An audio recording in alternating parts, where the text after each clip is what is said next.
Welcome back, guys, to the channel dedicated to helping you earn more, spend less, and invest the difference. Giving you practical financial advice that you can immediately begin to use to improve your current financial situation. So today we're going to be talking about a few ways that you can save some money.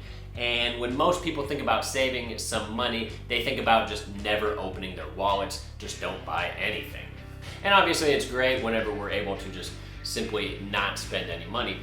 But practically speaking, that's not always possible. So for instances where you do have to spend money, a lot of times you can pick different products, different types of products that will ultimately save you more money in the long run. So even though you're spending a little bit of money up front, the long-term costs associated with purchasing this product more than offsets the cost of the product itself. Now, obviously, this is not going to be an all-inclusive list of products that fulfill this criteria. It's just sort of a design to get you to start thinking outside the box of different ways that you can save some money in your everyday lives. So the first item that you can buy that'll save you guys some money is something as simple as light bulbs. I mean, when I was growing up, we only had one type of light bulb, the fluorescent bulb, and it was phenomenal because that's the only option we had. But now as technology has progressed, there's different types of light bulbs. You have the old school fluorescent bulbs, you have CFL bulbs, you have LED bulbs. You got all kinds of different options. And LED bulbs are fantastic. Now, fair warning, they do have a higher upfront cost.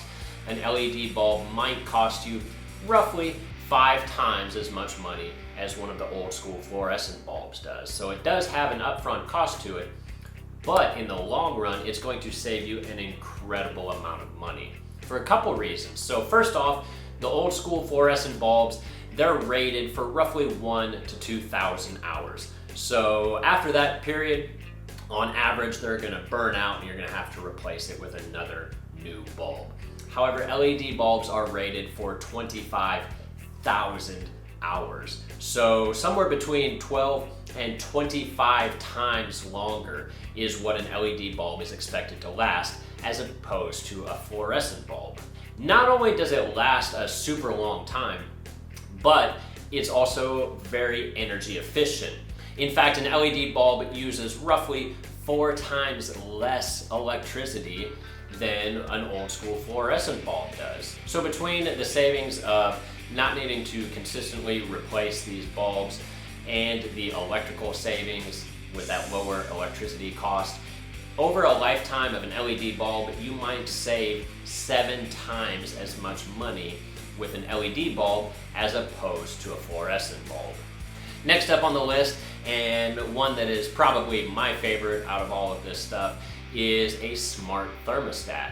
Now, smart thermostats don't work on all HVAC systems. If you have air conditioner or a heater or something like that that's more than 10 years old, chances are it's probably not going to work with a smart thermostat. But if you have a relatively newer unit, consider investing in one of these smart thermostats. The cost of these things is relatively cheap, and it can save you a ton of money in electrical costs over the years. The Department of Energy estimates that you can save about 1% on your heating or cooling bill for every 1 degree that you change the temperature on your thermostat over an 8-hour period every day. So what does that realistically mean? Well, a lot of people work 8 hours a day, Monday to Friday. So while you're at work, if you don't have a smart thermostat, then you are either heating or cooling your house when nobody is home. So you're essentially just kind of wasting that electricity, maintaining your house at that nice, consistent temperature when nobody is around to enjoy it. So in my case, I like to keep the temperature at about 70 degrees in the house. But while I'm at work, I have my smart thermostat set to give it a 15-degree variance. So in the summer months, that means that the temperature in the house can rise all the way up to 85 degrees before the air conditioner kicks on. Or in the winter months, the temperature can get all the way down to 55 degrees before the heater kicks on. So by not heating or cooling the house nearly as much while I'm gone, I'm able to save a lot of money on my electric bill. Additionally, you can also pair this up with your smartphone. So if you were to take like a weekend trip and you're not going to be home all weekend, your air conditioner can sense the fact that you are gone, and it will automatically shut off or go to its default settings for when you're away. In addition, your smart thermostat can be paired with your smart phone for increased control over your unit. So in my case, I have mine set to a 10-mile radius. So anytime that I am away from the house in a distance of greater than 10 miles, my unit essentially shuts down. And that saves me that heating and cooling cost while I'm away. And then as soon as it senses that I am now back within 10 miles, I'm on my way home, it immediately starts kicking in the heat or cooling system such that by the time that I get home, realistically, my house is back to a comfortable temperature. Coffee is one of those vices that has sort of become trendy and super expensive. I know people that'll go to Starbucks on nearly a daily basis on their way to work, and they'll spend $3, $4, $5 a day on coffee. Instead of getting super expensive coffee on a daily basis, why not invest in something that you can actually make at home? So getting something as simple as a Keurig machine, which can be had for somewhere between $70 on the low end to maybe $200 on the high end if you're looking for something that can also do, cappuccinos and lattes and all that fanciness. That can save you the $5 a day at Starbucks. So in this case, there is a little bit of an upfront cost, but at $5 a cup at Starbucks, that's quickly going to pay for the machine itself, and then you're just simply left paying for each individual K-cup, which ranges in price, but roughly 50 cents per cup of coffee at that point. A good home security system can also save you some money. Now, obviously, if it prevents or deters your home from being robbed, then that's going to save you a ton of money right there. Or maybe you are robbed, but your security cameras catch the guy, and so you're able to get your stuff back, in which case that has an invaluable rate of return. But a lot of times, these home security systems will also save you money on your homeowner's insurance or your renter's insurance. Now, unfortunately, to get the best discount, which is usually about 10% on your insurance, you need to have this system professionally monitored. And that is going to cost some money, $40, $50 a month. And so that may not be worth it. But a lot of these systems have an app or are synced to your smartphone, and they will alert you when it is that something triggers it. If there's motion inside your house or something like that, maybe you get a Ring doorbell so you see people approaching the house. And so once you get notified of a potential threat, then you are then able to turn around and just call the cops. So while a system that you yourself monitor isn't going to get you that full 10% discount, it is likely to get you a discount of some sort, in addition to the peace of mind of knowing that your home is now a little bit more secure. Fitness equipment is another great example of items that cost a little bit of money up front, but have enormous long-term savings. So if you're someone that goes to the gym, the average price of a gym membership on a monthly basis is give or take about $40 or $50 a month.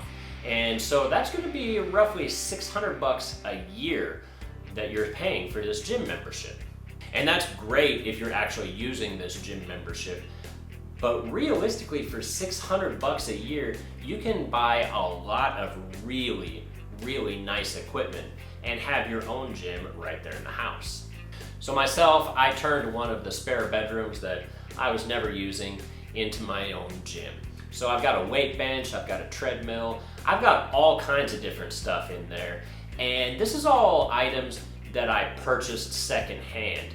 A lot of times people buy new equipment, they have a New Year's resolution or something like that, and they use it for a few months, and then they get tired of it, and they never use it again. So a lot of times you can go on places like Craigslist or Facebook Marketplace and get essentially brand new products for a fraction of the cost. So by purchasing all of this equipment and having it right there in the house, not only did I save a lot of money on my gym memberships, but I'm also working out more than I did previously. You see, now instead of needing to get in my car and drive 10, 20 minutes just to get to the gym, I'm able to walk right next door and start working out instantaneously. And this is very convenient because it allows me to work out whenever I want to instead of potentially losing that motivation by the time I actually get to the gym. You can even save money on your bottled water. I know a lot of people that go out and buy cases and cases of bottled water. And not only is that expensive, but that is terrible for the environment. Eventually, all of those plastic bottles are either going to end up in a landfill or end up in an ocean somewhere. So instead of buying a never-ending supply of bottled water, what about just simply purchasing a bottle that has a filter built into it? You can get a good bottle of water for about 10 to 20 bucks that has a filter already built in, and then depending on the model that you get, replacement filters might cost roughly 15 bucks for an entire year's supply. So not only are you going to save a lot of money in the long run by using a reusable filtered bottle of water, but you're also going to save the environment as well. And lastly, a lot of people can save a ton of money by replacing their shower head with a water efficient shower head. It's estimated that the average American family can save 15,000 gallons of water each and every year by replacing their shower head. So not only is that 15,000 gallons of water per year that you're not paying for, that's also 15,000 gallons of water that you're not having to heat with your hot water heater. And heating water is incredibly difficult. If you all remember back to 5th grade science, the specific heat of water is super high. It takes a lot of energy to get hot water. So saving 15,000 gallons of hot water is going to save you a ton of money every year. And the best part about the shower head that I use is since the nozzles are so small and the jet streams are so small, it kind of forces the water out a little bit more rapidly. So it actually feels a little bit better. You know, nobody likes the old shower heads that, you know, don't have any water pressure associated with it. The water just kind of trickles out. Now, like I said, obviously this is not an all-inclusive list. There's a million other things that you can spend money on that are ultimately going to save you money in the long run. Maybe something like solar panels or something like that. But this is just to get you guys thinking a little bit more outside the box and be a little bit more conscious about the money that you do spend, and see if there's any areas in your life where you're consistently spending money over and over and over, and see if there's a better way to go about things. So as always, if you enjoyed this video, please be sure to subscribe, leave a comment down below, and I'll see you all again next time. Thanks.